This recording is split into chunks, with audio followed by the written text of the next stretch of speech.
बोलिए वृंदावन बिहारी लाल की जय, भागवत महापुराण की जय। आइए दो बार भगवान का सुंदर नाम का भजन करें, उसके बाद पर हर इच्छा से जिस तरफ ईश्वर ले चलेगा उस तरफ चलाए चलेंगे। भगवान का स्मरण और भजन मन से करना चाहिए भैया।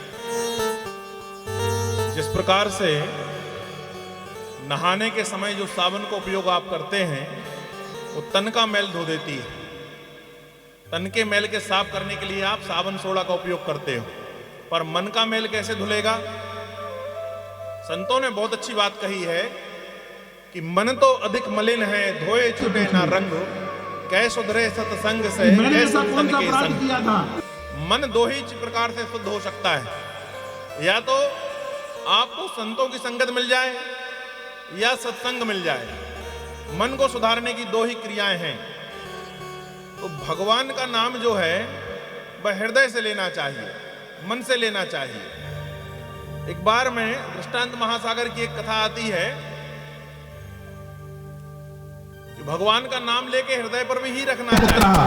आत्मा से ही पुत्र पैदा होता है, इसलिए पिता के गुण जो है वो पुत्र में आते हैं। तो कहा कि मैं ये कर सकता हूं कि जो सूर्य के एक राजा थे, उनके यहां एक कारीगर आया। तो कारीगर ने कहा महाराज मैं अद्भुत कारीगर हूं। कहा कैसे? कहा मैं एक प्रकार की दो मूर्तियां बना सकता हूं और दोनों में अंतर रहेगा पर कोई समझ नहीं सकता। कहा बिरला ही व्यक्ति उनमें अंतर निकाल सकता है। ये मुझ पे कला है, ये मुझ पे कला है। राजा ने कहा बना के बताओ। तो कहा आप काय की मूर्ति बनाना चाहते हो? राजा ने कहा मैं राजा हूं तो सोने के ही बनवाऊंगा। तो कहा मूर्ति बना दो दो। तो कहा कि सोने की मूर्ति ही बनवाऊंगा। कहा ठीक है। राजा ने उसे सोना प्रदान किया, हुबहू शकल की, नाक नक्शा एक जैसे, हाथ पैर एक जैसे, आंख कान एक जैसे, दोनों मूर्तियां उसने बना के दे दी। राजा ने कहा इसमें तो कोई अंतर ही नहीं। कहा बहुत बड़ा अंतर है महाराज। राजा ने कहा तुमने इसमें खोट कर दी होगी, किसी में सोना शुद्ध होगा, किसी में मिलावट कर दी होगी। कहा नहीं महाराज इसमें कोई मिलावट नहीं है, इसमें कोई मिलावट नहीं है। आप पारखी को बुलाकर दोनों मूर्तियों को टेस्ट करा लो, परीक्षण करा लीजिए दोनों मूर्तियों का। दोनों मूर्तियों का परीक्षण हुआ। कहा महाराज दोनों सोने की हैं। कहा वजन में अंतर होगा? कहा महाराज वजन में भी अंतर नहीं है, आप तौल करा लीजिए। राजा ने दोनों का तौल कराया। राजा को समझ में नहीं आया इसमें अंतर क्या है। तो गुड़ीजनों को बुलाया। कहा इन मूर्तियों में एक विशेष अंतर है। कहा इसमें देखो क्या अंतर है। गुड़ीजनों ने देखा, परखा, जांचा, पर कोई अंतर समझ में नहीं आया। राजा के दरबार पर भीड़ लगने लगी मूर्तियों को देखने के लिए। उसी समय उस नगर से एक संत निकल रहे थे। संत ने कहा राजा के दरबार में इतनी भीड़ काहे की है?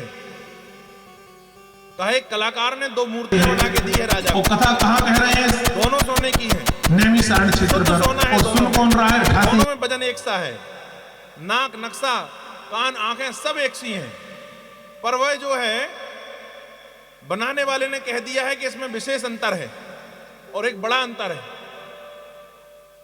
तो कहा इन लोगों को समझ में नहीं आ रहा क्या? कह नहीं आ रहा संत प्रभु, तुम्हें आ जाए तुम बता दो।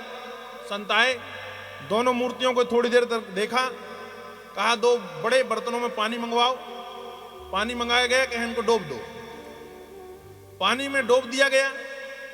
एक मूर्ति जो है वह पानी में जब डूबी तो उसके कान से पानी गया और संत ने उस मूर्ति को हिलाया तो दूसरे कान से पानी निकल गया। कहा यह मूर्ति सोने की होते हुए बेकार है। कहा दोनों मूर्तियों में अंतर यह है, दूसरी मूर्ति जब डूबी पानी पर तो उसके कान से पानी गया लेकिन वह उसके पेट में चला गया। ठीक है, ये मूर्ति सोने की होती हुई जिसके इस कान से पानी जा रहा है और इस कान से निकल जा रहा है। ये मूर्ति काम की है।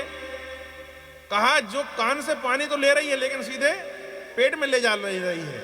इसी प्रकार हम और आप काम के वही हैं जो कथा कान से सुने और हृदय पर रख लें, समझ गए? बाकी इस कान से सुने और इस कान से निकल गए तो उस मूर्ति जैसे बेकार हो जाएंगे। रही बात सोने की, तो प्रभु ने आप में अनुपम कृपा की कि 84 के बाद यह मनुष्य तन मिला है, ये सोने से कम नहीं है। 84 लाख योनियों के बाद पर यह मनुष्य तन मिला है, तो यह जो है सोने से कम नहीं है। आपका सोना, आपका चांदी, आपका भवन, आपकी जमीन, आपकी जायदाद, आपका नगर, सब आपके शरीर के सामने फैल है। शरीर है तो सब कुछ है, शरीर नहीं तो कुछ नहीं, तो ये सबसे बढ़कर है। तो इसका सदुपयोग क्या है कि ये मन को जो है वह परमात्मा के चरणों पर लगा दिया जाए। भगवान का जितना हो, एक घड़ी आधी में पुनियास, जितना भी समय निकले उसका अनुकूल उपयोग यही है कि भगवान का नाम, भगवान का स्मरण, संत और गौओं की सेवा में हमें जीवन लगाना चाहिए। आइए सुंदर 2 बार भगवान का नाम स्मरण, उसके बाद पर कथा की ओर चलेंगे। श्रीमन नारायण नारायण नारायण, श्रीमन नारायण नारायण नारायण, श्रीमन नारायण नारायण नारायण, श्रीमन नारायण नारायण नारायण, श्रीमन नारायण नारायण नारायण, भजमन नारायण नारायण नारायण, भजमन नारायण नारायण नारायण, भजमन नारायण नारायण नारायण,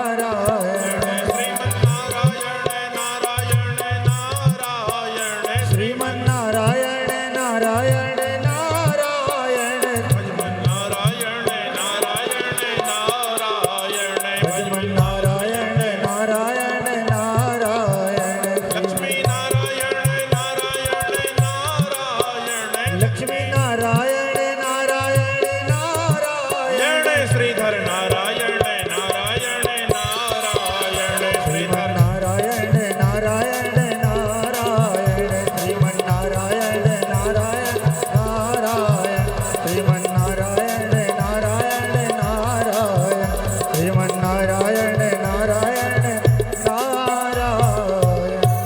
बोलिए वृंदावन बिहारी लाल की। जय हो।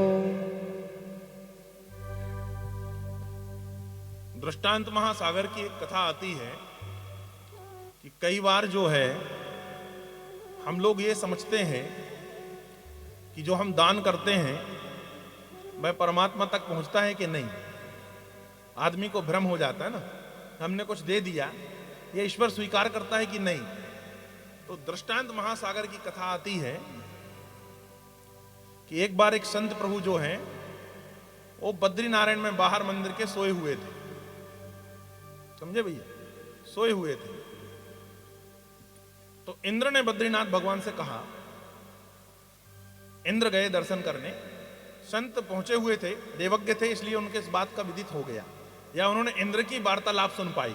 सामान्य आदमी क्या सुन पाए? जहां पर कथा होती है, जहां यज्ञ आदि होते हैं, अनुष्ठान होते हैं, परमात्मा किसी भी स्वरूप में आ सकता है।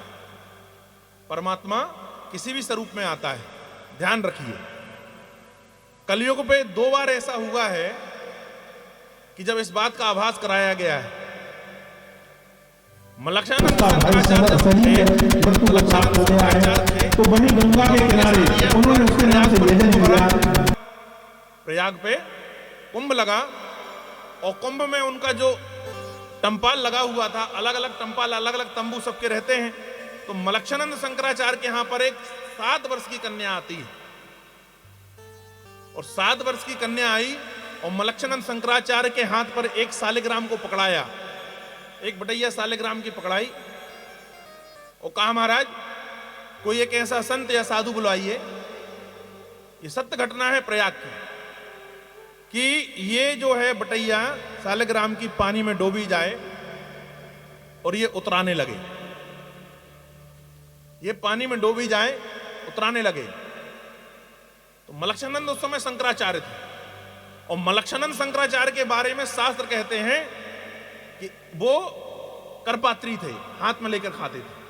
और उनका नियम था ये, जैसे करपात्री जी हाथ में लेकर खाते थे इसलिए करपात्री नाम पड़ा, मलक्षानंद शंकराचार्य भी हाथ में लेकर खाते थे।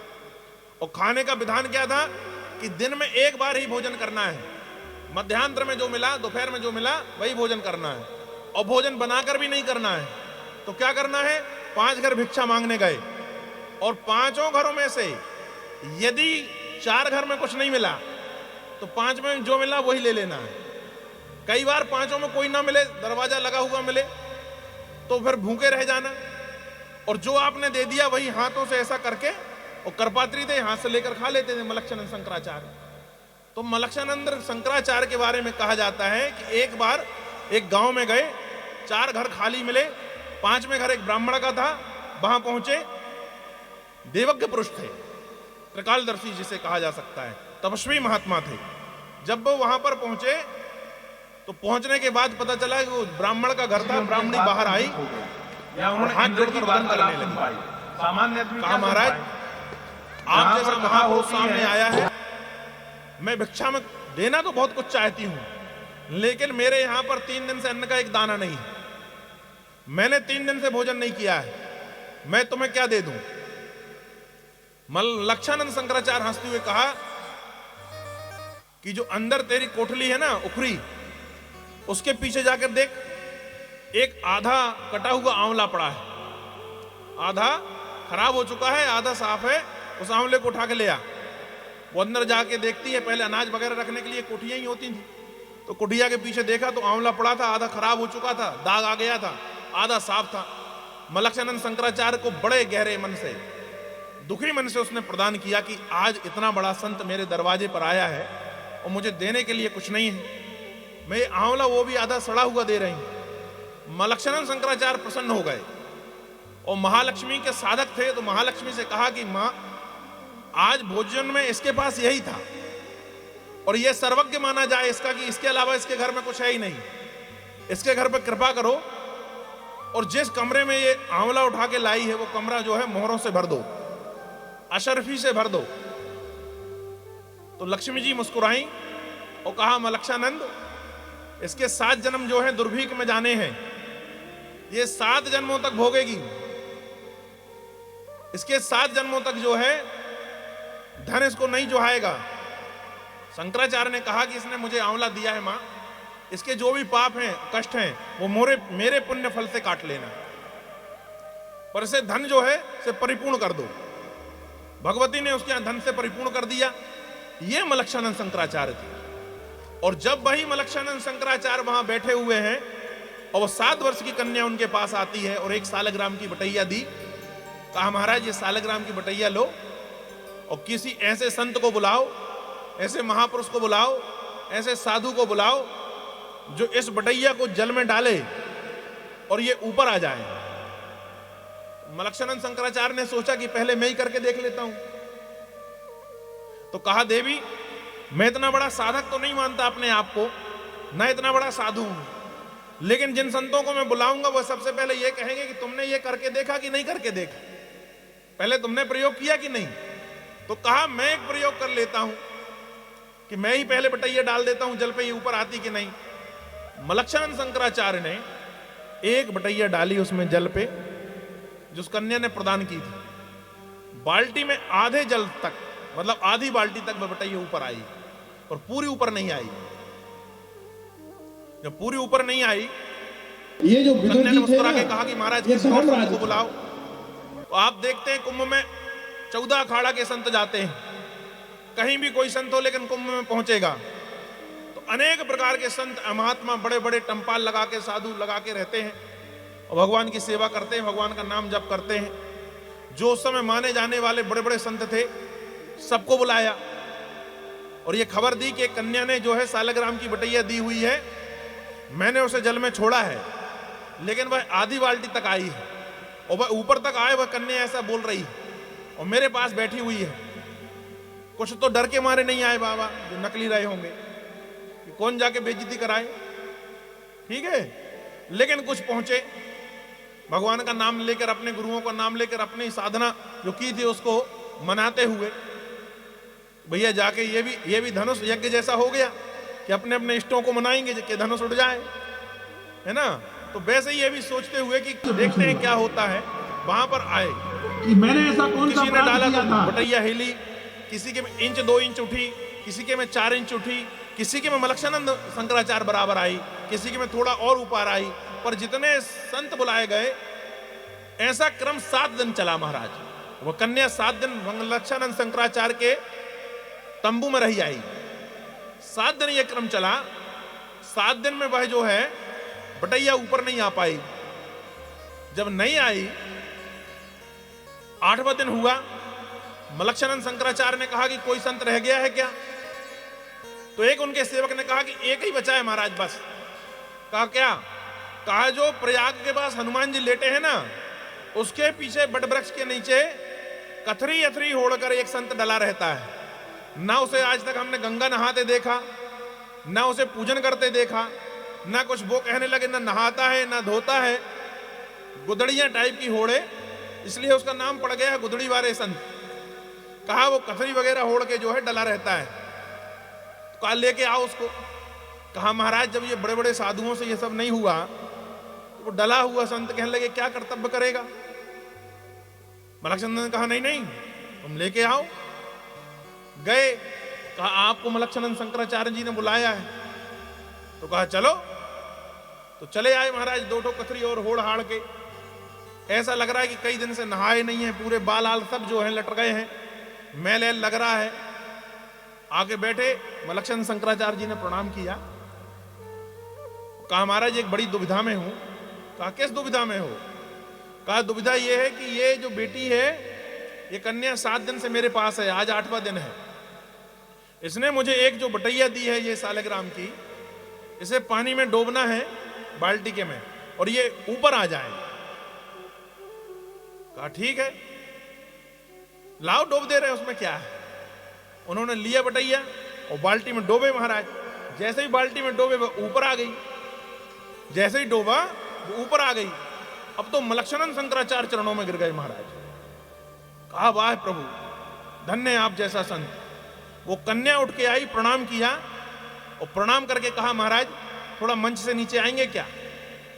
तो गुदड़ी वाले संत जो है नीचे आ गए, जमीन पर आकर खड़े हुए। कहा अब खिसक जाइए।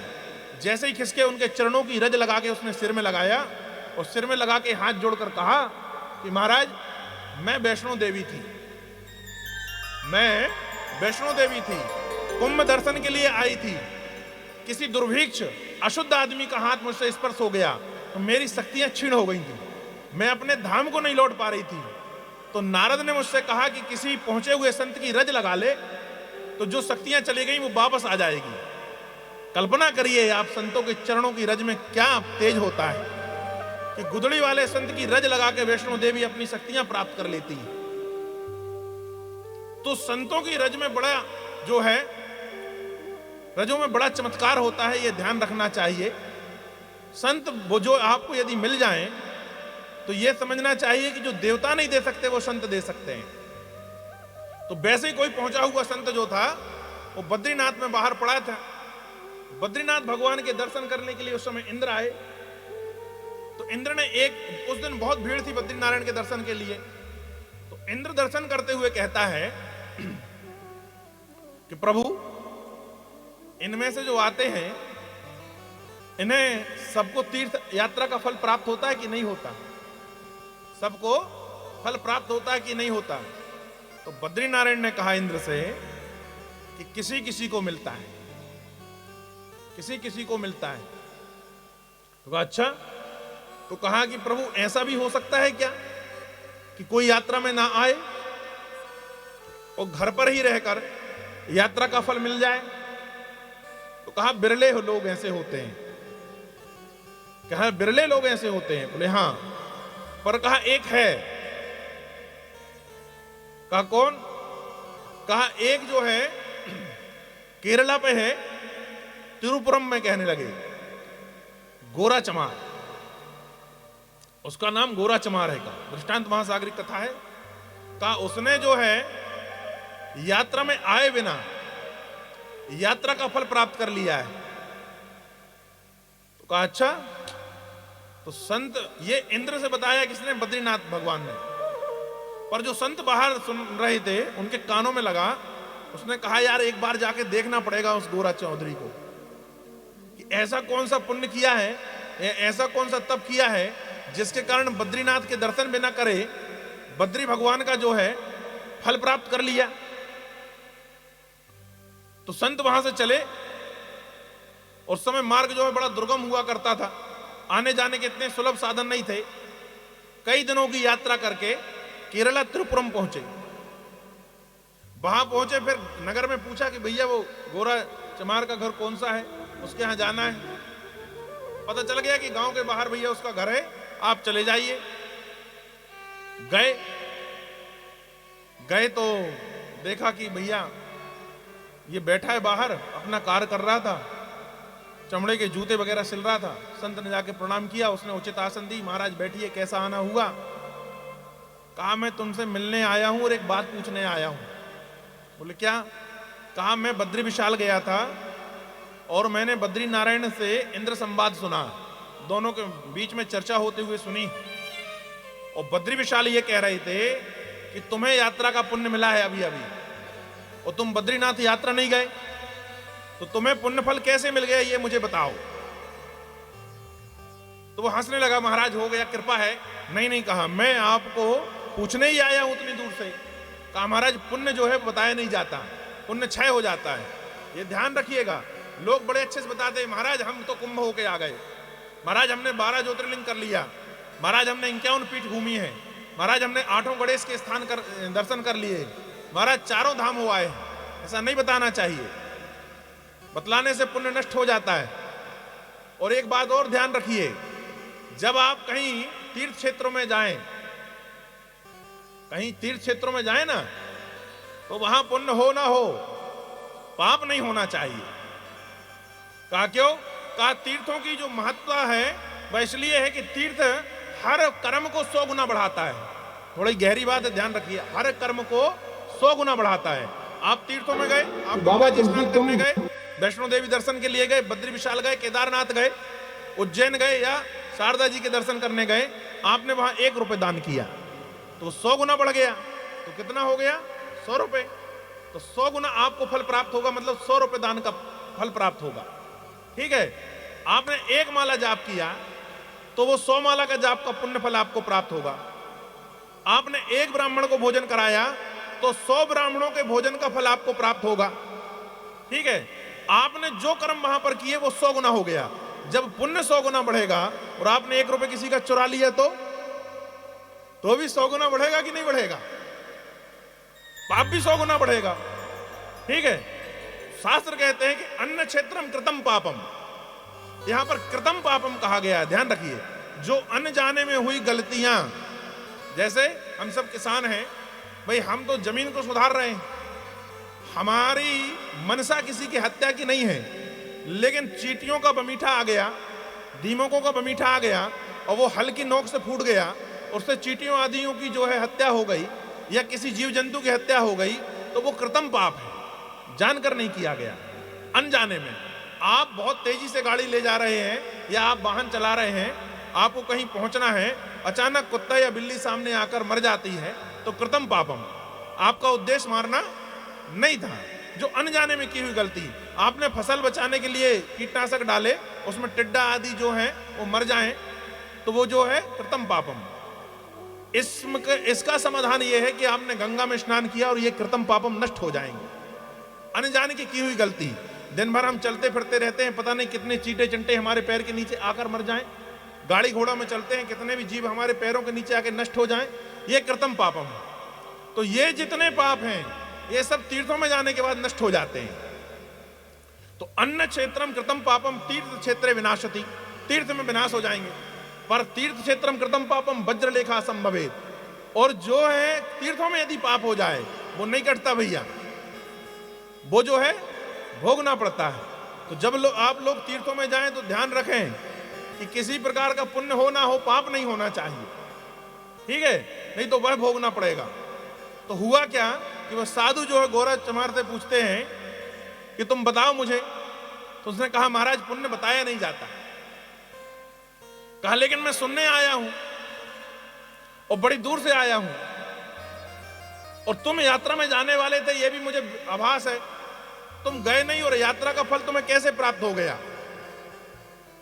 कहा महाराज मैंने 10 साल मेहनत करके धीरे धीरे करके पैसा जोड़े थे कि मैं बद्री विशाल दर्शन के लिए जाऊंगा। कहा लेकिन तुम राम को धीरे धीरे करके धन जोड़ा था कि बद्री विशाल जाऊंगा। कहा लेकिन अचानक मेरी पत्नी जो है गर्भिणी हो जाती है, तो मैंने यात्रा को टाल दिया कि अब पुत्र या पुत्री जो भी होना है वो हो जाए, उसके बाद कुछ समय बाद जाएंगे। तो कहा गर्भ धीरे धीरे बढ़ रहा था, तो एक दिन मेरे पड़ोस में साग बनी बोले, तो उसकी जो है खुशबू जो है मेरे घर पर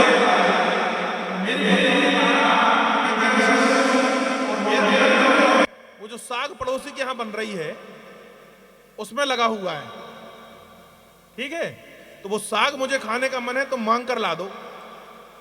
तो मैं पड़ोसी के यहां साग मांगने गया, तो पड़ोसन निकली और पड़ोसन ने ये कहा कि मैं साग तो तुम्हें दे रही हूं, साग मैं तुम्हें दे रही हूं, लेकिन एक कारण है। कारण यह है कि दक्षिण भारत में एक प्रथा है साहब, जब वहां मुर्दा निकलता है ना तो वहां सब्जियां डाली जाती हैं। जैसे हमारे यहां पर मुर्दा निकलता है तो लाई फेंकते हैं, बतासा फेंकते हैं, मखाने फेंकते हैं, फेंकते कि नहीं फेंकते? तो वहां पर आलू फेंकेंगे, टमाटर फेंकेंगे, भाजियां फेंकेंगे। ऐसा जो है वह एक प्रथा है दक्षिण भारत की, और ये केरला की बात है। तो वो पड़ोसन कहने लगी कि मैं तो दे रही हूं आपको सब्जी जो बनाई है, पर वो जो सब्जी साग है ना वो मुर्दा की निछावर करके फेंकी गई है, और मेरे यहां खाने के लिए कुछ नहीं था, मेरे बच्चे बड़े भूखे थे, तो मैं वो उठा के लाई हूं। यद्यपि वह उठाना नहीं चाहिए, लेकिन कहा पेट की भूख के अलावा कुछ नहीं दिख रहा था मुझे, इसलिए वह मैं साग उठा के लाई हूं और उसे धोकर बना रही हूं। तुम्हारी पत्नी गर्भिणी है और तुम वह साग ले जाकर उसे दोगे, ये दोषपूर्ण रहेगा। अब तुम बताओ वह साग मैं तुम्हें दूं या ना दूं? कहा तुम खा रही हो जो तुम्हारे बच्चे खा रहे जो? कहा हमारी मजबूरी है महाराज खाना, कि कुछ खाने के लिए है ही नहीं। तो गौरा चमार घर आता है और जो 10 साल से जुड़ा हुआ धन था ना, जिससे वो बद्री विशाल की यात्रा करना चाह रहा था, वो फोड़ा जिसमें रखा हुआ था डबलिया वगैरह में, और ले जाके उसको दे देता है कि ये धन लो, इससे वस्त्र आदि अन्य आदि की व्यवस्था अपने लिए और अपने पुत्रों के लिए तुम कर लो, ठीक है। कहा महाराज मैंने फिर वो साग नहीं ली ना उन्हें खाने दिया, और जो मेरे पास धन रखा था वो उनको दे दिया। संत ने हाथ फेरा गौरा चमार के ऊपर, कहा पगले, बद्री विशाल ने तेरी यात्रा स्वीकार कर ली, तूने जो यहां पर सहायता की तो बद्री विशाल ने तेरी यात्रा स्वीकार कर ली, और तुझे यात्रा का फल जो है घर पे ही बैठे बैठे मिल गया, क्योंकि मैं वहीं से आ रहा हूं और स्वयं मैंने बद्री विशाल और इंद्र के बीच में संवाद होते हुए तेरी बात सुनी है, इसलिए तेरे यहां तक आया हूं। तो तात्पर्य यह है कि कभी कभी गौ सेवा, ब्राह्मण सेवा और जो मनुष्यों की सेवा करने पर भी वह फल आपको प्राप्त हो जाएगा जो आपको तीर्थों में जाने के बाद मिलेगा। बोलिए जय श्री कृष्णा। आइए कथा की ओर चलते हैं। कल के बाद पर आगे सूत जी महाराज कहते हैं कि महाराज मुझे और भी आगे जो है वंश वर्णन सुनाइए। तो परीक्षित जो है सूत जी महाराज जी से प्रश्न करते हैं, और सूत जी महाराज उसका उत्तर करते हुए देते हैं कि सुनो, आगे जो है मनवंतर में एक अंग महाराज हुए हैं, अंग नाम के राजा हुए हैं। ये बड़े धर्मात्मा थे, इनके यहां से कोई खाली नहीं गया। ये धन वैभव से जो इनके यहां पहुंच जाए याचक उसको संपन्न कर देते थे। इनका जो विवाह है वो मृत्यु की पुत्री सुनीता से हुआ था। सुनीता जो थी मृत्यु की पुत्री थी, ठीक है, उनसे हुआ था। कई बार हम लोग जो विवाह वगैरह करते हैं तो हमारे जो पूर्वज थे वो बड़े अच्छे सोच समझ के करते थे कि इस बिटिया के मामा कहाँ हैं, कौन कुल के हैं, कौन खानदान की हैं, हमारे घर पर आएगी तो 4 लोगों को लेकर चलेगी कि नहीं चलेगी, इसका आचरण कैसा रहेगा, इसका व्यवहार कैसा रहेगा। पर जब से लव मैरिज चली भैया, जब से सब कुछ जयराम जी की हो गया है ना, पहले ऐसा होता था।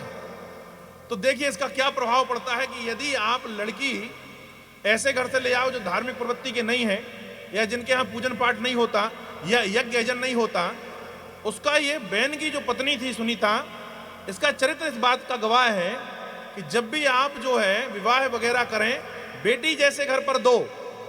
ये बेटा जिस घर में विवाह हो, कम से कम वह धार्मिक होना चाहिए, धार्मिक प्रवृत्तियां होनी चाहिए, भगवान की पूजन पाठ करने वाले होना चाहिए, तब आपके संस्कार बढ़िया रहेंगे। इनकी कोई संतान जो है नहीं थी, इनकी कोई संतान नहीं थी बहन की। बहन यज्ञ करते थे तो ब्राह्मणों को बुलाया, कहा मेरी उत्तम संतान है उसके लिए यज्ञ कर दो। बहन महाराज संतों ने, ब्राह्मणों ने कहा कर देंगे महाराज। तो आजकल जो प्रथा आपकी हवन डालने की बैठकर है, पहले खड़े होकर डाला करते थे। हवि भाग जो है वो खड़े होकर डाला करते थे यज्ञ में, ठीक है। तो वो जो है बहन ने यज्ञ कराया, तो जब बहन आहुतियां देते हैं तो अग्नि कुंड के ऊपर आके आहुति ग्रहण करती है। ये पुण्य प्रताप है बहन के या बहन के वंशजों के। लेकिन जब सुनीता हवन कुंड में डालती है आहुति, तो अग्नि नीचे चली जाती है। क्यों? कहा मृत्यु की लड़की है, काल की लड़की है, और काल का एक ही काम है मारना मारना मारना बस। यज्ञ प्रभाव से एक पुत्र तो पैदा हुआ बहन करके, अंग महाराज के लड़के हुए बहन। ये अंग महाराज का वर्णन था। कहा लेकिन वह जो है मां के पक्ष में चला गया, मतलब नाना जो मृत्यु थे उसके पक्ष में चला गया, तो कुधर्मी हो गया। और कुधर्मी होने के कारण ये अपने आप को राजा घोषित कर दिया। जैसा पिता कहे वैसा अंग की कोई बात नहीं माननी, अंग जो कहे मानना ही नहीं, अपने आप को राजा समझने लगे। तो अंग जो है जंगल में चले गए। अंग ने कहा कि अब यही राज कर ले। बहन राज करने लगे। बहन ने धीरे धीरे जो उनके राज्य में यज्ञ होते थे उन्हें बंद करा दिया। यज्ञ कोई नहीं करेगा, कोई यज्ञ नहीं करेगा, गौ सेवा कोई नहीं करेगा, संतों की सेवा कोई नहीं करेगा, सब मेरी सेवा करो। कहा राजा जो होता है वह स्वयं जो है वह भगवान का प्रतिनिधित्व करता है, वही ईश्वर होता है। अब जब ये बात चालू हो गई, एक दिन जो है यात्रा में बहुत से झुंड संतों के निकल रहे थे। बहन ने उन्हें रुकवा लिया, उनसे आशब्द कहे, पहुंचे हुए महात्मा थे, उन्हें मृत्यु प्राप्त हो जाए ऐसा कह के श्राप दे दिया, और बहन की मृत्यु हो गई। अब जब बहन की मृत्यु हो गई तो नारद आदि संतों को पता चला कि बहन की मृत्यु हो गई, अब क्या होगा। तो कहा अब राजा के विहीन सिंहासन रहेगा तो चोर आदि बढ़ जाएंगे, भय आदि होगा, दंड नीति का विधान खत्म हो जाएगा। तो संतों को साथ में लेकर सप्तऋषि पहुंचे और उन्होंने इसकी भुजा को मला। इसकी भुजा को मला तो उसमें से एक काला कलूटा जो है वह कुलीन अवस्था का पुरुष निकला महाराज। जब वह पुरुष निकला तो वह जो पुरुष है वह निकलकर जो है नीचे गर्दन करके खड़ा हो गया संतों के सामने। तो संतों ने कहा कि यह जो है ये बहन के पाप है, यह जो है बहन के पाप है। और संतों ने प्रार्थना की ईश्वर से कि अब बहन के शरीर से आप ही आइए, जिससे हम लोगों का और संसार का उद्धार हो चुके। तो कहा जाता है भगवान विष्णु के अंश अवतार, ठीक है। फिर जंघों को मला गया बहन को, और उस काले पुरुष से कह दिया गया कि तुम वन पर चले जाओ। तो वह काला कुलीन अवस्था वाला व्यक्ति जो है वह जंगल की ओर चला गया। बहन के शरीर को फिर मला संतों ने, मला तो एक पुत्र पैदा हुआ जांघों से, उसका नाम हुआ पृथु। और फिर जांघों को दोबारा मला तो एक अर्ची नाम की कन्या उत्पन्न हुई। ये अर्ची और कोई नहीं, लक्ष्मी जी थी, और पृथु स्वयं नारायण आए। तो दोनों जोड़े से आए, तो इनका आपस में विवाह कर दिया गया। महाराज पृथु ने जो है पृथ्वी पर जो है शासन करना प्रारंभ किया और बड़े धार्मिक राजा हुए। 100 यज्ञ यज्ञ किया पृथु ने, 100 यज्ञ यज्ञ किए पृथु ने। तो जब 100वां यज्ञ चल रहा था तो इंद्र घोड़ा चुरा कर ले गया। इंद्र जो है घोड़ा चुरा कर ले गया, जो इंद्र को डर यह था कि महाराज पृथु कहीं मेरा सिंहासन ना मांग ले 100वें यज्ञ से। तो इंद्र जो है घोड़ा चुरा कर ले गया। अब यहां पर पृथु जो थे बड़े पराक्रमी थे और भगवान के अंशावतार थे। तो पृथु ने रथ सजाया और कहा कि जिसने घोड़ा चुरा कर ले गए हैं मैं उसका वध कर दूंगा। तो धनुष और बाण लेकर जैसे ही निकलने के लिए उद्यत हुए, भगवान नारायण समझ गए विष्णु कि यदि पृथु आए तो इंद्र का वध कर देंगे। इंद्र से कहा तुम इंद्र हो, तुम देवताओं के राजा हो, तुम्हें चोरी करते समय लज्जा नहीं आती? कहा महाराज 100वां यज्ञ था और कहीं आप ही से मांग लेता इंद्र पर तो? कहा नहीं नहीं, प्रथुर जो राजा हैं और चक्रवर्ती सम्राट हैं वह ऐसा नहीं करेंगे, तो मेरे साथ चलो, उनका घोड़ा लौटाओ। भगवान नारायण के कहने पर प्रथु का घोड़ा इंद्र ने लौटा दिया। इंद्र बड़ा लज्जित था, प्रथु ने जो है उसको मुस्कुराते हुए हाथ फेर दिया कि लज्जा की कोई बात नहीं है, तुमने ऐसा कर्म इसलिए किया है कि तुम्हें भय था, तुम्हें भय था। कई बार आदमी वह कर्म के भय के कारण भी कर देता है, तो कहा भय के कारण हो गया, कोई दिक्कत नहीं, गलती सबसे हो जाती है, तो मैं क्षमा किया। इंद्र को क्षमा किया। प्रथु राज कर रहे थे। राज करते करते क्या हुआ कि पृथ्वी जो है उसने अन्नों के बीजों को अपने अंदर आसक्त कर लिया, रोक लिया, अन्यों को रोक लिया। जब अन्नों को रोक लिया तो अन्न उत्पन्न ना हो, अनाज उत्पन्न ना हो, कोई भी बीज आप डालो वो उत्पन्न ही ना हो। आप आम का वृक्ष लगाओ, आम ही न निकले, संतरे का लगाओ, संतरा ही न निकले, मतलब वो जो बीज है वो पृथ्वी पर ही रुक जाएं। अब जो है पृथु की जो जनता थी वह सब बड़ी परेशान हुई और पृथु के पास गई। महाराज कहा हम लोग खाने पीने के लिए लाले पड़ जाएंगे, अनाज जो पृथ्वी पर डाला जा रहा है यथोचित उसकी व्यवस्था की जा रही है, पर वह फसलें जो हैं होती ही नहीं है, पृथ्वी अंदर ही समाहित जाती है। तब पृथु ने जो है बाण निकाला और धरणी से कहा कि या तो धरणी तुम बीज लौटा दो, ठीक है, या तो मैं तुम्हें मार डालूंगा। और पृथु ये कर सकते थे, तो पृथु के सामने पृथ्वी जो है गौ रूप में आती है और गौ रूप में आकर कहा कि तुम जो है दूध के रूप में सारे जितने अनाज मैंने अंदर ग्रहण कर लिए हैं वो सब आप निकाल लो, दोबारा से अनाज डालोगे तो उत्पन्न होने लगेगा फसल। तो पृथु ने जो है मिट्टी का पात्र बनाकर और गाय रूपी पृथ्वी का दोहन करके जितने प्रकार के अनाज के बीज होते हैं, चाहे वो फल के हों, चाहे फूल के हों, चाहे आपके यहां पर गेहूं हो, चावल हो, जो भी हो, इन सब के जो बीज हैं वो पृथु ने दोहन किया है। जब पृथ्वी का दोहन कर रहे थे तो देवताओं ने देखा, तो इंद्र को जो है वह उन्होंने कहा कि हमें भी कुछ मिल जाएगा पृथ्वी रूपी गाय से, तो इंद्र को बछड़ा बनाया और इंद्र के बछड़ा बनाने के बाद पर उन्होंने दोहन जो है वह शक्तियों का कर लिया। ऋषियों को पता चला, ऋषि ने अंगिरा और बृहस्पति को जो है बछड़ा बनाकर शास्त्रों का दोहन किया। राक्षसों को पता चला तो उन्होंने भी मंदरा आदि का दोहन किया। तो इस प्रकार पृथ्वी का दोहन जो है नाग, यक्ष, गंधर्व, किन्नर, देवता, सुर, असुर, मनुष्य सबने किया और अपने अपने हिसाब की वस्तुएं जो है पृथ्वी से दोहन करके प्राप्त की।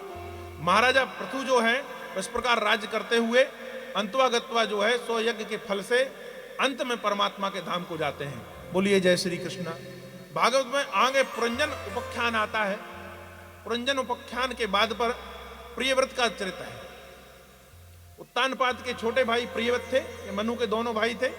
प्रियव्रत के बारे में कहा जाता है कि महाराज ये बड़े परिश्रमी थे और ये इतने बड़े परिश्रमी थे, इन्होंने भगवान की भक्ति करके भगवान की कृपा से एक ऐसा रथ बनाया था कि सूर्य के बराबर तेजी से वह रथ दौड़ सकता था। कैसा? सूर्य के बराबर। जितना सूर्य तेजी से चलते हैं उतना तेजी से जो है ये रथ चल सकता था। ऐसा संसार में बहुत कम हुआ है जो सूर्य के बराबर कोई चल पाए, ठीक है ना। एक तो हनुमान जी चले, हनुमान जी ने जो है गुरु बनाया है सूर्य को और विद्या प्राप्त की है सूर्य से। और जब सूर्य चलते थे तो हनुमान जी कैसे चलते थे कि सूर्य आगे आगे और हनुमान जी जो है उल्टे चलते थे, सूर्य की तरफ मुंह करके उल्टे चलते थे। सूर्य से जब विद्या ग्रहण की, हनुमान जी ने कहा कि मैं आपको गुरु बनाना चाहता हूं और आपसे सब प्रकार की विद्याएं ग्रहण करना चाहता हूं। तो सूर्य ने कहा हनुमान ऐसा है कि मेरा क्रम जो है वह तो बंधा हुआ है। नारायण ने जब मुझे गीता का ज्ञान दिया था तो उसने ये कहा था कि तुम्हारे वंश में कोई मरे, कोई जिए, कुछ हो, कोई घटना अप्रिय घटना भी होती रहे तो तुम रुकना नहीं। और उस दिन से मैं समझ गया हूं, इसलिए मैं तो चलता हूं, मेरा समय बंधा हुआ है। मैं तुम्हें सारी विद्याएं दे दूंगा लेकिन तुम्हें मेरे हिसाब से चलना पड़ेगा। हनुमान जी ने कहा चल लेंगे। तो जैसे ही सूर्य रथ में बैठकर चलते थे ना तो हनुमान जी उनके रथ के सामने सामने उल्टे दौड़ते थे। तो एक तो हनुमान जी चले, ये प्रियव्रत जो हुए, इनने जो रथ बनाया वह सूर्य की गति के बराबर चलता था। तो जब वह सूर्य जो है, ऐसा माना जाता है कि सूर्य जब आकाश मंडल से ऐसा पूर्व से निकलकर पश्चिम में जाए तो ये पूर्व में खड़े हो जाए और जमीन का इन्होंने पृथ्वी का जो है 7 चक्कर लगाया। रथ इतना विशाल था, यह प्रभु कृपा से ऐसा रथ प्राप्त हुआ था कि उस रथ की लीक से ही ये 7 समुद्र बन गए। ये प्रिय व्रत के जो है 7 समुद्र जो बने हुए हैं ये उनके रथ से बने हुए हैं।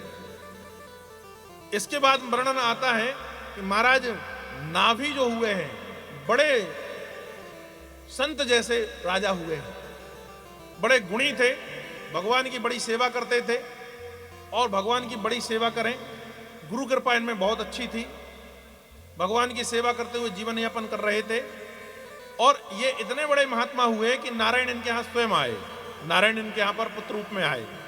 तो कहा इनकी पत्नी का नाम था मेरु देवी, तो मेरु देवी के यहाँ पर ऋषभ देव के रूप में भगवान नारायण प्रकट हुए। भगवान नारायण जो है वह ऋषभ देव के रूप में आए। ऋषभ देव जो है नारायण है, यह समझकर जब ये विवाह लायक हुए तो ऋषभ देव के साथ इंद्र ने जो है अपनी पुत्री जयंती का विवाह कर दिया था। ऋषभ देव के साथ पर इंद्र ने अपनी पुत्री जयंती का विवाह कर दिया था। यह ऋषभ देव ने ही एक नया पंथ चलाया है, ऋषभ देव से एक नया पंथ चला है जिन्हें हम जैन धर्म मानते हैं। ये ऋषभ देव जो हैं इनके 24 तीर्थंकर में सबसे पहले थे। उनके साथ विवाह हुआ था इंद्र की पुत्री का साथ जिसका नाम जयंती था। ठीक है, भगवान ने विवाह किया था ऋषभ देव जी ने जयंती के साथ पर। इनके पुत्रों 100 पुत्र हुए माना जाता है। 100 पुत्र में सबसे जो छोटे थे वो थे भरत जी, बड़े वीर थे और वीर के साथ साथ पर भगवान के बड़े सेवी थे। अनेक यज्ञ इन्होंने किए अपने जीवन पर भरत जी ने। भरत जी भगवान के बड़े भक्त माने जाते हैं और इन्होंने राज भोगा। राज भोगने के बाद पर अपने पुत्र को राज देकर ये वन पर चले गए। इन्हीं भरत के नाम से हमारे आर्यावर्त का नाम जो है भरतखंड पड़ा है। जो हमारे देश का नाम जो भारत पड़ा है वो इन्हीं भरत जी के नाम से पड़ा है। ये ऋषभ देव के 100 पुत्रों में सबसे छोटे थे। ये वन पर चले गए। वन पर महाराज गए तो तपस्या करने गए थे। एक सुंदर सी गुफा देखे, उसमें रहने लगे, भगवान की भक्ति करने लगे। ध्यान दीजिए, भरत जैसा विद्वान व्यक्ति, ज्ञानी व्यक्ति, इसलिए कहा जाता है शास्त्रों में यह कहा कि जीवन तो आप जी लेंगे, सीखना आपको मृत्यु है, सीखना आपको मृत्यु है। भरत चरित्र इस बात का उदाहरण है कि आखिरी समय जो है वह जैसी आपकी मति, जिस प्रकार से मति रहेगी उस प्रकार से गति हो जाएगी। मरते समय आदमी जो सोचता है, चेतन और अचेतन मन, इसलिए शास्त्रों में वर्णन है कि कुछ ऐसा मत देखो जो आपकी मति को भ्रम में डाल दे, यह बुद्धि चकरा जाए। ऐसे लोगों की संगत नहीं करना चाहिए। अच्छी संगत क्यों कहा गया कि जैसी संगत वैसी रंगत, जैसे के लोग में रहोगे वैसे जो है आप सोचने लगोगे। तो इसलिए कहा कि संतों की सेवा करो, ब्राह्मणों की सेवा करो, गुणीजनों के साथ बैठो, महापुरुषों के साथ बैठो, बुजुर्गों के साथ बैठो, क्योंकि वह तुम्हें जो है संगत अच्छी प्रदान करेंगे, सत्संग अच्छा प्रदान करेंगे। जड़ भरत जी जो हैं, ये भारत जी जो अभी इस जन्म में हैं, राजा ने पूरा राजपाट त्याग दिया मुक्ति प्राप्त करने के लिए। जंगल में चले गए, एक सुंदर गुफा देखी, गुफा में रहने लगे। समय व्यतीत हुआ। एक दिन नदी से जल ले रहे थे, सुबह सुबह का समय था, और हिरणी का एक झुंड है जो पानी पीने आया। हिरणी वहां पर पानी पीने आई। उसी समय एक हिरणी गर्भ से थी और एक सिंह ने दहाड़ मारी। तो जब सिंह ने दहाड़ मारी तो घबराकर सिंह जो हिरणी थी उसने अपने गर्भ को पानी में फेंक दिया और दौड़कर अपने झुंड के साथ भाग गई। ये जहां पर जल भर रहे थे वहीं से वह गर्भ हिरणी का जो है बहता हुआ है, इन्होंने उठा लिया।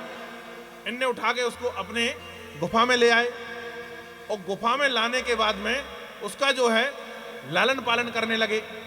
अब वह हिरणी का बच्चा धीरे धीरे थोड़ा सा बड़ा हुआ। अब भरत जी बैठते, वह इनकी गोद में आकर बैठ जाता, इनकी जो है गोद में बैठे, गोद में खेलने के बाद पीठ तरफ चले जाए, अपनी जीभ से इनके हाथ को चाटे, कहीं पीठ को चाटे, कहीं कंधे में बैठ जाए। अब भरत जी जो हैं वह भक्ति करना भूल गए। अब पूरा ध्यान उस हिरणी के बच्चे के लिए, उसके लिए दूबा ला कर दें, उसे खिलाने के लिए पत्ती ले आएं, उसे गोद में लेकर खिलाएं, गुफा के बाहर निकल जाएं तो उसको ले आएं। धीरे धीरे हिरणी का जो है बस समय जो है इनका हिरणी में व्यतीत होने लगा। थोड़ा सा वह बड़ा हो गया। बड़ा जब हुआ तो जब ये नदी में गए तो इनके पीछे पीछे वह नदी की तरफ गया। अब स्नान आदि करने के बाद भरत जो है वह सूर्य को अर्घ्य देने लगे। उसी समय हिरणी का एक झुंड आया। हिरणी के बच्चे ने अपने जैसे हिरणी को देखा और उनके झुंड में शामिल होकर वहां से भाग गया। अब यहां भरत जी जब जल देकर निकले नदी के बाहर तो देखा तो वो हिरणी का बच्चा कहीं नहीं दिखा। अब तमाम सारे जंगल में ढूंढने लगे और शोक प्रकट करने लगे कि पता नहीं कहां गया होगा, किसी सिंह ने उसको ना मार डाला हो, भाई अभी कहीं जा भी नहीं सकता, छोटा सा है। मैं उसके लिए दूबा ला के खिलाता था, मैं पत्तियां ला के खिलाता था, अब मैं किसे खिलाऊंगा। उसी समय महाराज इनकी मृत्यु आ जाती है। ध्यान रखिए, उसी समय जो है भरत की मृत्यु आ जाती है। ध्यान कहां पर है? हिरणी पे। वन काय के लिए गए थे? प्रभु प्राप्त करने के लिए। और मन कहां लग गया? हिरणी पर। तो हुआ क्या कि जब मृत्यु हुई तो जैसी मति वैसी गति। इतने बड़े महापुरुष होने के बाद पर, इतने यज्ञों के करने के बाद पर अंतवागत्वा अंत समय की मति जो है वह हिरणी में था। तो दूसरा जन्म जो है हिरणी के गर्भ से हिरण हुए महाराज। लेकिन पूर्व जन्म का जो है वह पूरा उपाख्यान इनको याद था कि महाराज मैं जो हूं भरत नाम का राजा हूं, मैंने अनेकों यज्ञ किए हैं और प्रभु जो भक्ति के लिए जो है मैं उद्देश्य बनाकर जंगल पर गया था, पर लास्ट का जो समय था, अंत का जो समय था, वह जो है हिरणी पर ध्यान दे दिया। इसलिए मैं हिरणी के गर्भ से हिरण होकर पैदा हुआ। तो अब इन्होंने दाना पानी नहीं ग्रहण किया, अचेतन मन को जो है वह प्रभु भक्ति में लगाए।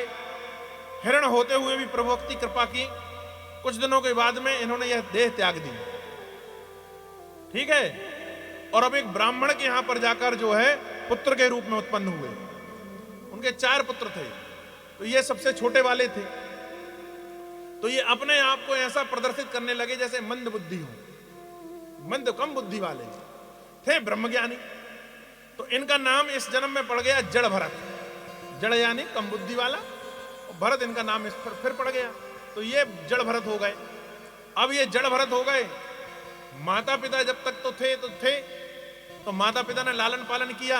माता पिता नहीं हुए, 3 भाभियां आ गईं, 3 बड़े भैया आ गए। तो जड़ भरत को कौन पूछे? उनने कहा खाता पीता भरे डला रहता है, न नहाता है न धोता है, ना कोई काम करता है ना कुछ।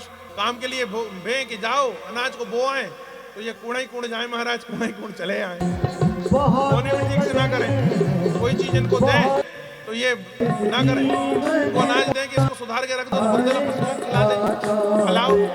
ठीक है। तो जब ये सब ऐसे करें तो भाइयों ने क्रोध हो आकर इनको घर से निकाल दिया। अब ये घर से निकले, उस समय एक डाकू जो है महाकाली की बलि करने के लिए कोई पुरुष को जो है वो ढूंढ रहा था कि कोई पुरुष मिल जाए। और ये डाकू लोग जो होते हैं वो बलि भी ऐसे पुरुष की करते हैं जिसका अंग भंग ना हो। ठीक है। तो जो है कान यदि छिदे होते हैं, नाक यदि छिदी होती है, तो ये बलि नहीं करते। तो भरत जी का कोई संस्कार हुआ ही नहीं था।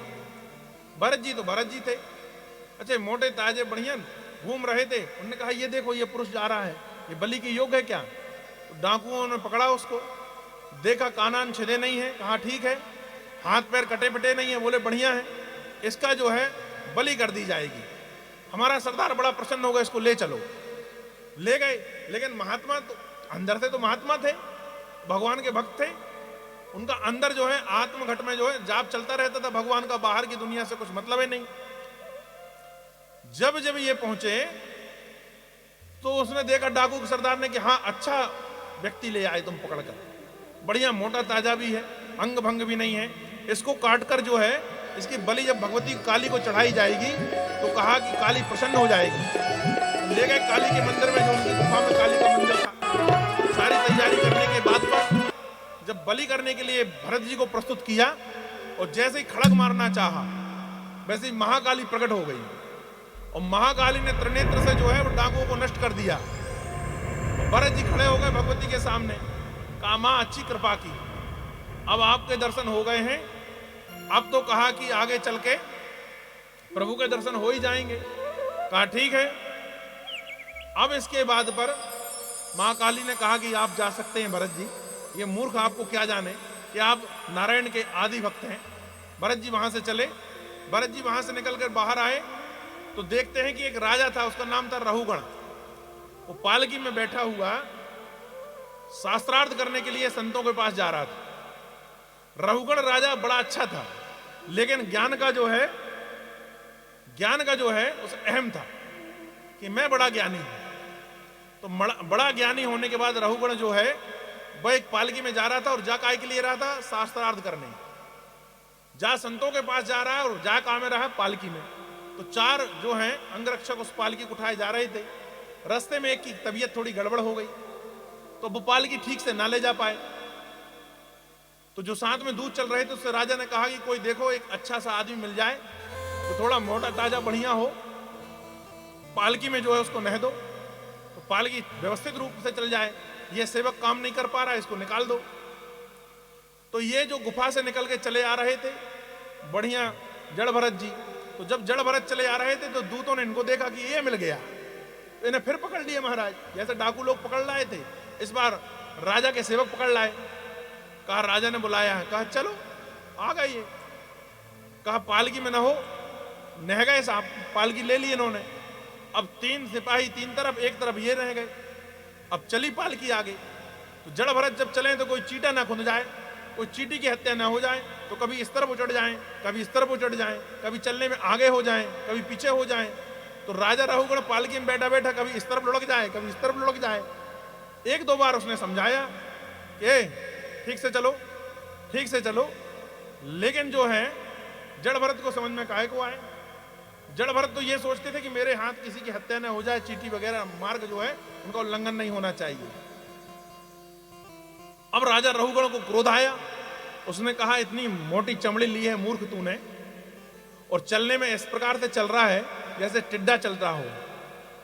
रहुगण ने 2-4 बात इनको कही तो इन्होंने भी कहा कि महाराज ऐसा है, यह शरीर पतला हो या मोटा हो, ये तो पूर्व जन्म के किए कर्तव्यों से मिलता है।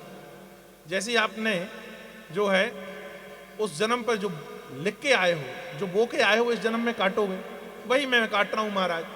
शरीर जो है पतला हो या मोटा हो, इससे कोई फर्क नहीं पड़ता। शरीर अच्छा हो या बुरा हो, काला हो या गोरा हो, इससे कोई फर्क नहीं पड़ता। कहा यह तो जिस प्रकार से आपको ठंड लगती है, आप ठंड मिटाने के लिए कम्बल आदि ओढ़ लेते हैं। कम्बल का मुख्य उद्देश्य ओढ़ने का या साल का मुख्य उद्देश्य ओढ़ने का क्या होता है कि ठंड मिटनी चाहिए, शरीर को आराम होना चाहिए। उसी प्रकार जो है शरीर के अंदर बैठी हुई आत्मा जो है वह जो है विशुद्ध होना चाहिए, आत्मज्ञान होना चाहिए, और आत्मा का मुख्य उद्देश्य जो है वह ईश्वर प्राप्ति होना चाहिए। यदि आप ईश्वर प्राप्ति के लिए तो शरीर कैसा भी चलेगा, शरीर साधन मर है। यही बात जो है जो रहुगणों को भरत कहते हैं, यही बात जो है त्रेता के पूर्व में, त्रेता का जब प्रादुर्भाव हुआ था तो अष्टावक्र ने भी जाके जनकपुरी में कही थी, क्योंकि अष्टावक्र तो पिता के श्राप के कारण 8 जगहों से टेढ़े हो गए थे। तो 8 जगहों से टेढ़े और एक बालकपन 12 वर्ष की अवस्था में शास्त्रार्थ करने के लिए वो कहां पहुंचे थे, जनक जी के यहां पर। तो जनक की सभा में जो है लोगों ने जब उनका शरीर टेढ़ा देखा कि 8 जगह से टेढ़ा आदमी, कुबड़ा आदमी लकड़ी को टेकते हुए अंदर आया है, तो वो शरीर को देखकर जो है हंसने लगे। तो जब वह सभा में बैठे हुए बुद्धिजीवी लोगों ने हास्य किया अष्टावक्र का, तो अष्टावक्र ने और जोर से हंसा। तो अब लोग शांत हो गए। जनक जी ने कहा महाराज ये लोग तो इसलिए हंसे कि तुम्हारा शरीर जो है वो टेढ़ा है, आपको कुबड़ निकली हुई 8 जगह से टेढ़े हो, तुम्हें देखकर इनको हंसी आ गई, तुम क्यों हंसे? तो बड़ा कठोर शब्द बोला है महाराज अष्टावक्र ने। कभी अष्टावक्र गीता पढ़िए आप, उसमें पहले ही चैप्टर में आपको ये मिल जाएगा, पहले ही अध्याय में। कहा महाराज मैं आपकी सभा पे विद्वानों की सभा जान के आया था, मुझे लग रहा था कि शास्त्रार्थ होता है जनक के यहां पर, और जनक इतना बड़ा विद्वान है कहा कितना बड़ा विद्वान है? कहा इतना बड़ा विद्वान है कि जनक की जो खड़ावन होती है, उनके अंगूठे जो बने रहते हैं खड़ावन के में, उसमें सुखदेव जैसा मुनि जाके नतमस्तक होकर अपने सिर रख देता है।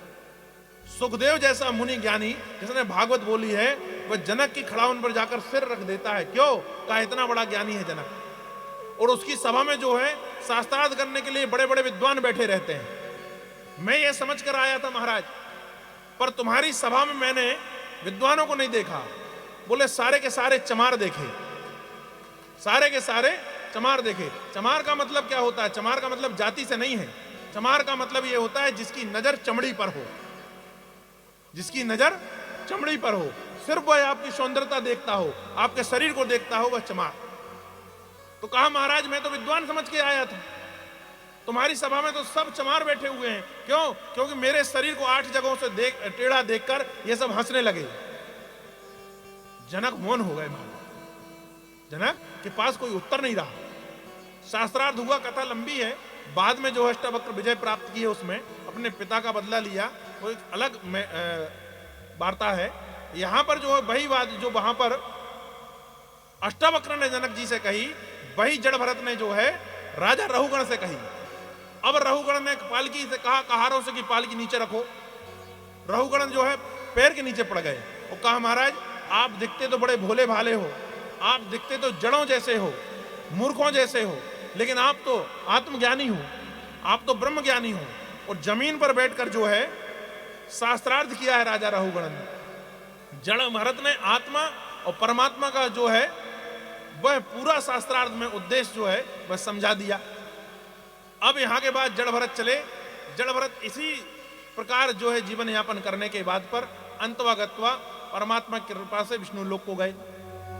अब सुखदेव महाराज जी कहते हैं कि इसके आगे मुझे जो है, मैंने सुना है महाराज कि एक बार जो है इंद्र ने अपने कर्तव्यों के कारण बृहस्पति का अपमान कर दिया था और बृहस्पति जो है, बृहस्पति ने उन्हें त्याग दिया था।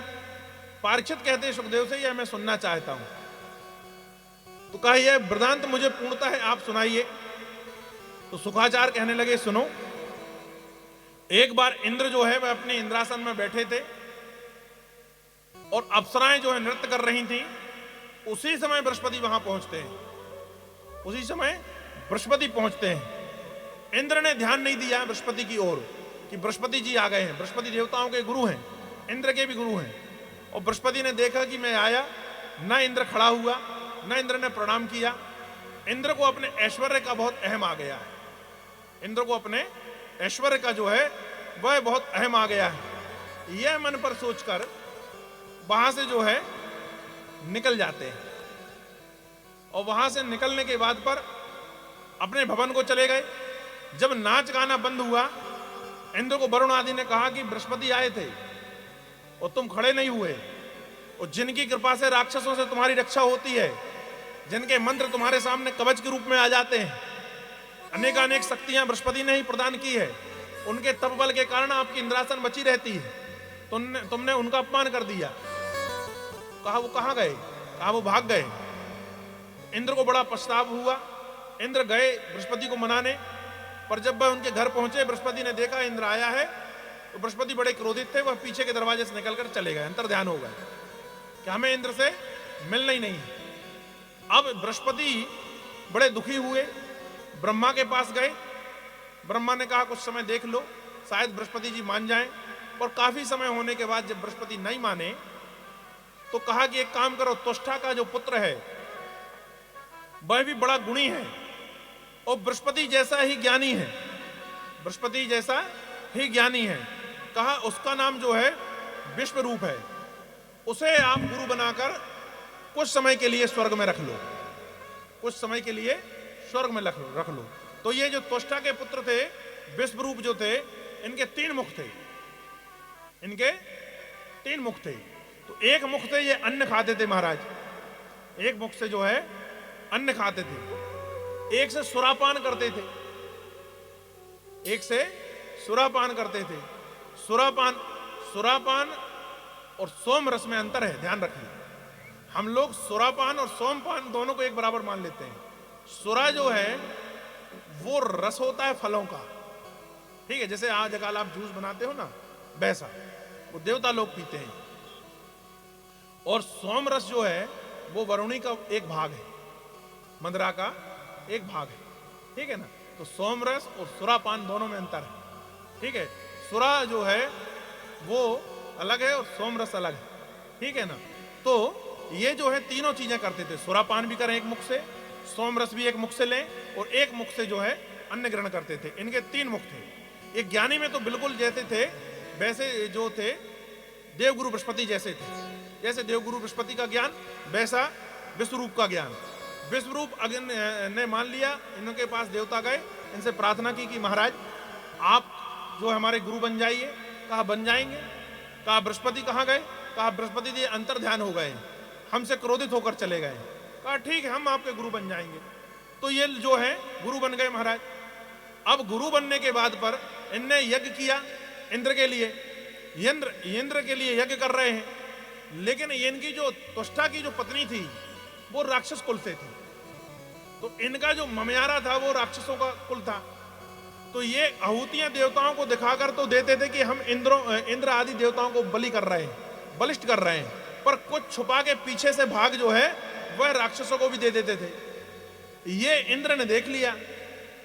अब इंद्र को क्रोध आया इंद्र को, तो इंद्र ने आओ देखा ना ताव देखा, अपने खड़ग निकाली और इनको जो है महाराज जी इनकी गर्दन पर मार दी। तो अब इनके तीनों जो सिर थे वो कट गए।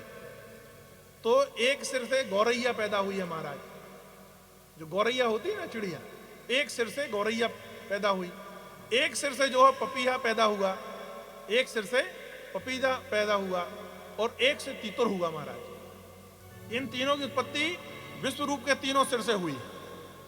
अब ब्रह्म हत्या लग गई महाराज इनको, इंद्र को ब्रह्म हत्या लग गई। ब्रह्म हत्या लग गई क्योंकि वो विश्व रूप जो है ब्राह्मण थे।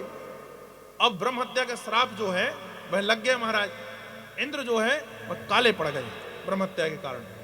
इंद्र का शरीर जकड़ गया, जैसे आपके ऊपर कुछ लेप लगा दिया जाए तो आपका शरीर जकड़ जाए, ऐसा इंद्र का शरीर जकड़ गया ब्रह्मास्त्र से, ब्रह्म हत्या से। और ब्रह्म हत्या लग गई। जैसे ही ब्रह्म हत्या लगी, इंद्र ने कहा इसका समाधान कैसा हो, तो ब्रह्मा जी के पास चलना चाहिए। ब्रह्मा जी के पास गए। ब्रह्मा जी ने कहा कि यदि आपके ब्रह्म हत्या के पाप को कोई बांट ले, कोई बांट ले, तो कहा ब्रह्म हत्या चली जाएगी। कहा महाराज किसको बुलाया जाए? कहा अब आप देख लो कौन कौन लेना चाहे। कहा बदले में कुछ दे देना तो कोई ले सकता है कि आपका पाप बांट ले। तो पृथ्वी से कहा कि पृथ्वी इसके 4 भाग कर दे रहा हूं, 1 भाग तुम ले लो। पृथ्वी ने कहा ठीक है मैं ले लूंगी। बदले में क्या मिलेगा? कहा बदले में यह मिलेगा कि आपके अंदर कोई गड्ढा खोद दे, समय रहते हुए वो अपने आप पुर जाएगा, समय पर वह अपने आप पुर जाएगा, ठीक है। तो जैसे आप यहां पर कोई गड्ढा खोद दो, 2, 5 साल 10 साल बाद वह अपने आप बराबर हो जाएगा महाराज। ये इंद्र का वरदान है पृथ्वी के लिए। 1 भाग जो है वह ब्रह्म हत्या का पृथ्वी को दिया गया। जैसे ही 1 भाग पृथ्वी ने ग्रहण किया, पहले पृथ्वी समतल थी, फिर उबड़ खाबड़ हो गई, ये पर्वत वगैरह निकल आए, पहाड़ियां वगैरह निकल आई। ये ब्रह्म हत्या का स्वरूप है। पृथ्वी जो है वह उबड़ खाबड़ हो गई। अब इंद्र को थोड़ा सा हल्का हुआ, 1 भाग चला गया। इंद्र ने कहा अब दूसरा भाग किसी को दो। तो बाजू में वरुण देव खड़े थे, जलदेव खड़े थे। कहा महाराज आप ग्रहण कर लीजिए। कहा आप ग्रहण कर लें। कहा ठीक है मैं ले लूंगा। जैसे ही उनको दिया महाराज, तो पानी में कई पड़ने लगी महाराज। पहले पानी में कई नहीं होती थी। कई जो है वो ब्रह्म हत्या है। पानी में महीने 2 महीने में 7 दिन के लिए 5 दिन के लिए कई होगी, पहले कई नहीं होती थी। कहा ठीक है ये दे दिया। अब कहा क्या है, आपको वरदान देते हैं कि नए नित्य स्रोतों से आप उत्पन्न हुआ जाएंगे। जैसे कुएं आदि का पानी निकाल लो तो नए स्रोतों से आ जाएगा। कहा दूसरा वरदान ये देते हैं कि जिस रंग में मिलाओ जाओगे उस रंग जैसे दिखने लगोगे। पानी को लाल रंग में मिला दो लाल जैसा दिखेगा, हरे में मिला दो हरे जैसा दिखेगा, काले में मिला दो काले जैसा दिखेगा। ये कहने लगे हम आपको वरदान दे देते हैं। ये वरदान दे दिया। अब उसके बाद में वरुणदेव भी एक तरफ हो गए। वनस्पति को बुलाया, पेड़ों को बुलाया। कहा 1 भाग आप रख लो। कहा ठीक है। वरदान में कहा आपको यदि काट दिया जाए और आप जमीन में लगे रहोगे तो आप पुनः जो है उलाओगे, पुनः जो निकल आओगे, ये वरदान दिया। जैसे ही ब्रह्म हत्या का श्राप उनके ऊपर रखा गया तो पता चला उसमें गोंद पड़ने लगी। तो जो पेड़ों से गोंद निकलती है वो ब्रह्म हत्या है। अब अंतिम भाग पड़ा तो स्त्रियों को बुलाया, कहा ये आप ले लो। इनने कहा कि वरदान में क्या प्राप्त होगा? तो कहा वरदान में यह प्राप्त होगा कि किसी भी प्रकार से आपके साथ जो छल होता हो या आप किसी के साथ सहवास कर लें, वो दिन में कर लें, रात में कर लें, उसका दोष आपको नहीं लगेगा, पुरुषों को लगेगा। उसका नहीं, आपको दोष नहीं लगेगा, पुरुषों को लगेगा। तो कहा जैसे ही इनके ऊपर रखा गया, जैसे ही इनके ऊपर रखा गया जो ब्रह्म हत्या का बचा हुआ भाग था, तो स्त्रियां माताएं जो हैं वह रजस्वला होने लगी। तो 5 दिन जो रजस्वला होती हैं वह ब्रह्म हत्या का फल है। ऐसा करके इंद्र के चारों भागों को जो है वह बांट दिया गया।